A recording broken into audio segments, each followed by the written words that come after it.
اعوذ باللہ من الشیطان الرجیم بسم اللہ الرحمن الرحیم۔ ایک انسان جب اسلام میں داخل ہوتا ہے تو سب سے پہلے وہ کلمہ پڑھتا ہے۔ اب یہ بندے اور اللہ تبارک تعالیٰ کے بیچ ایک کمٹمنٹ ہے، ایک کانٹیکٹ ہے، ایک تعلق ہے جو بندہ اپنے رب سے کرتا ہے کہ اللہ تعالیٰ میں نے تجھے رب مان لیا، اب ہم صرف تیری ہی عبادت کریں گے اور تیرے ساتھ کسی کو بھی شریک نہیں کریں گے، چاہے وہ فرشتہ ہو، پیغمبر ہو، صحابہ کرام ہو، ولی اللہ ہو، بڑا سے بڑا بادشاہ ہو، کسی کو بھی تیری ذات و صفات میں ہم شریک نہیں کریں گے۔ اور تو نے جو پیغمبر بنا کر بھیجا جناب محمد مصطفیٰ صلی اللہ علیہ وسلم، جن کی قبر اطہر مدینہ شریف میں ہے، جن کے ذریعے انسانوں تک دین پہنچا، ان کی ہم اتباع کریں گے۔ یہ دونوں کمٹمنٹ ہے، اللہ تبارک تعالیٰ سے کہ اللہ تعالیٰ صرف تو ہی عبادت کے لائق ہے، تیرے سوا کوئی معبود برحق نہیں، کوئی روزی دینے والا نہیں، کوئی پریشانی دور کرنے والا نہیں، کوئی بیٹی بیٹا دینے والا نہیں، تکلیف کو رفع کرنے والا نہیں، یعنی ساری صفت یہ صرف اور صرف ساری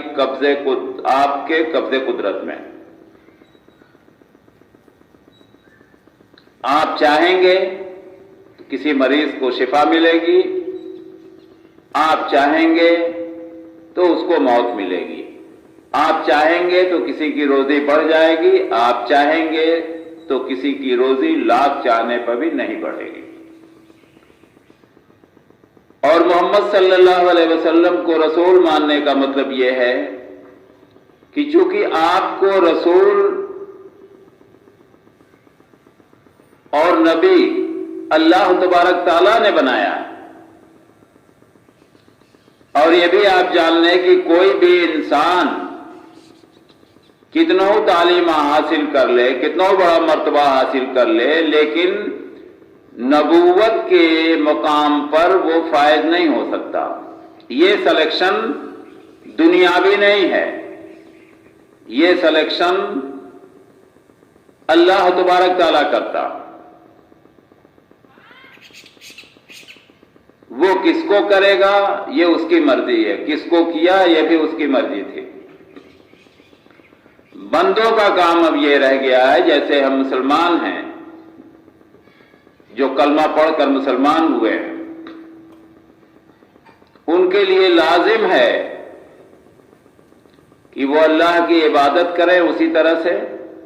جس طرح سے نبی صلی اللہ علیہ وسلم نے ہم کو بتایا ہے، اور اللہ کے نبی صلی اللہ علیہ وسلم کی ہر سنتوں سے پیار کریں، ہر سنتوں پر عمل کریں،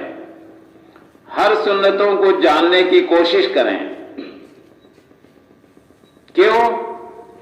کیونکہ اگر ہم سنت نہیں جانیں گے،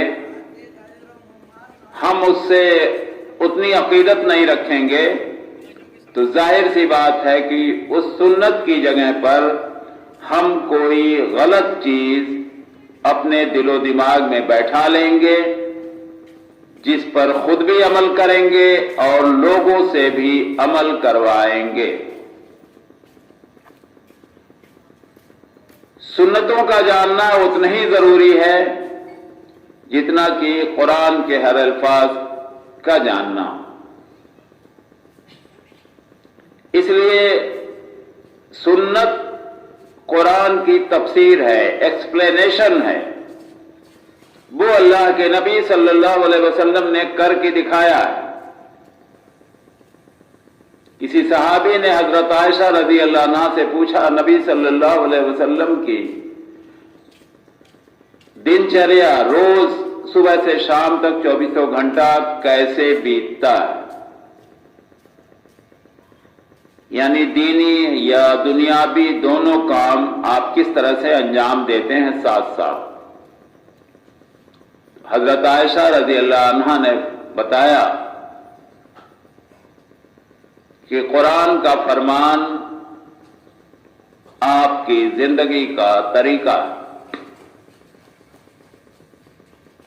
اب ہمارے لیے آپ نمونہ بنا کر بھیجے گئے تو ہمارے لیے بھی لازم ہے کہ ہم ہر دینی فعل کو نقل کریں۔ آپ کے بتائے ہوئے راستے کے علاوہ اگر ہم کسی اور کے بتائے ہوئے، چاہے وہ بڑا سے بڑا فرقے کا بانی ہو، چاہے اور کوئی ہو، تو ظاہر سی بات ہے کہ اگر ہم اللہ کے نبی صلی اللہ علیہ وسلم کے فرمان کے خلاف کسی کے بتائے ہوئے راستے پر، کسی کے فتوے پر عمل کریں گے تو ظاہر سی بات ہے کہ اس کے خلاف جو سنت ہوگی اس کو ہم ترک کریں گے۔ تو اس سے ہمارا دو نقصان ہوگا، سمجھنے کی کوشش کریں۔ ایک تو ہم نے سنت چھوڑی اور دوسرے غلط چیز پر عمل کیا، یعنی ہمیں دوہری سزا، ایک سنت چھوڑنے کا وبال اور ایک غلط چیز کی پیروی کا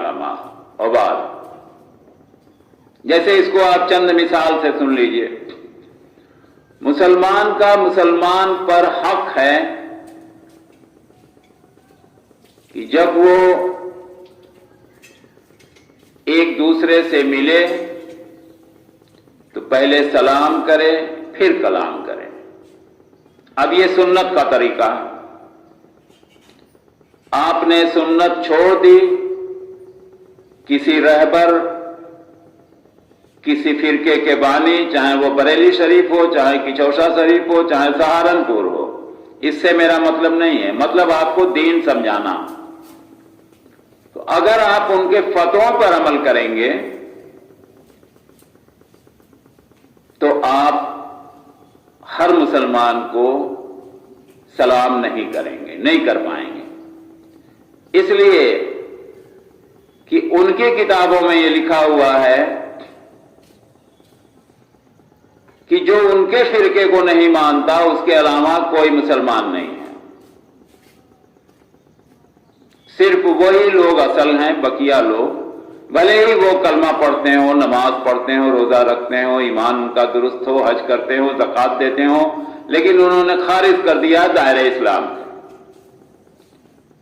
ظاہر سی بات ہے اگر اس پر آپ عمل کریں گے تو آپ ایک بہت بڑی سنت سے آپ نے غفلت برتی، اور دوسرے ایک نئی چیز اپنی زندگی میں ڈھال لی جس کا نہ کہیں قرآن میں ذکر ہے نہ کہیں سنت میں،